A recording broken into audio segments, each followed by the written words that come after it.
Hello అండి. అందరికీ hi. ఏంటి చేతిలో పాల ప్యాకెట్ పట్టుకుంది అనుకుంటున్నారా? ఈ అంగన్వాడీలో ఇచ్చే పాలతో రసగుల్లా అయితే చేస్తున్నా. ముందుగా ఛానల్ని సబ్స్క్రైబ్ చేసుకోండి.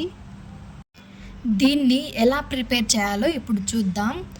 గిన్నెలో ఈ పాలు పోసుకొని కొన్ని వాటర్ యాడ్ చేసి కాగిన తర్వాత నిమ్మరసం కానీ వెనిగర్ కానీ ఏది ఉంటే అది వేసుకొని పాలైతే విరగొట్టుకోండి.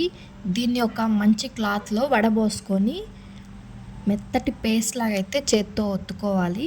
తర్వాత పక్కన ఒక గిన్నెలో షుగర్ సిరప్ అయితే చేస్తున్నా. ఒక గిన్నెలో వాటర్ కొన్ని పోసి కాగిన తర్వాత కొంచెం షుగర్, మీకెంత స్వీట్నెస్ కావాలో అంత షుగర్ వేసుకొని బాయిల్ చేసుకోండి.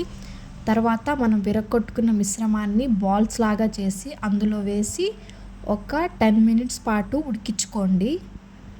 ఈ షుగర్ సిరప్లో కొద్దిసేపు ఈ బాల్స్ కొంచెం ఉడికించుకోవాలి.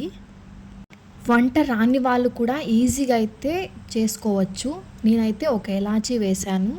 ఇది మూత పెట్టేసుకొని కొద్దిసేపు అయితే వదిలేయండి. మనం వేసిన బాల్స్ కొంచెం సైజ్ ఎక్కువ అవుతాయి. చూడండి, నేనైతే సర్వ్ చేసేసుకున్నాను. చూసారుగా ఎంత బాగా వచ్చాయో. మీరు కూడా తప్పకుండా ట్రై చేయండి. చాలా ఈజీగా అయితే అయిపోతుంది. నాకైతే ఈ రసగుల్లా చాలా స్పాంజీగా టేస్టీగా అయితే వచ్చింది. మీరు కూడా ట్రై చేయండి. చాలామంది అంగన్వాడీలో ఇచ్చే పాలని తాగడానికి ఇష్టపడరు. అలాంటప్పుడు ఇలా స్వీట్ చేసుకొని తినండి. నచ్చితే వీడియోని లైక్ చేయండి, ఛానల్ని సబ్స్క్రైబ్ చేయండి.